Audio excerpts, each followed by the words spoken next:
मिरजेत good Friday निमित्त विविध चर्चमध्ये प्रार्थना, श्रद्धा, चिंतन आणि शांततेचा संदेश। ख्रिस्त धर्मीयांच्या अत्यंत महत्त्वाचा आणि पवित्र सण असलेल्या गुड फ्रायडे निमित्त मिरज शहरातील विविध चर्चमध्ये विशेष प्रार्थना, उपासना आणि धार्मिक विधीचे आयोजन करण्यात आले होते। या निमित्ताने सकाळपासूनच चर्चमध्ये मोठी गर्दी पाहायला मिळाली। गुड फ्रायडे हा प्रभू येशू ख्रिस्त यांच्या वधस्तंभावरच्या बलिदानाच्या स्मरणार्थ साजरा केला जाणारा दिवस आहे। ख्रिस्ती बांधवांसाठी हा दिवस अत्यंत गंभीर, चिंतनशील आणि शोकमय मानला जातो। पवित्र सप्ताहातील हा एक महत्त्वाचा दिवस असून ईस्टर संडेच्या आधीच्या शुक्रवारी तो साजरा केला जातो।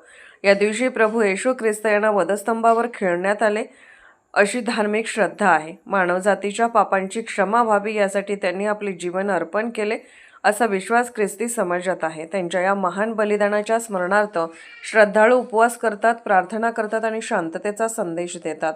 यानंतर तिसऱ्या दिवशी प्रभू येशू ख्रिस्त यांचे पुनरुत्थान झाले।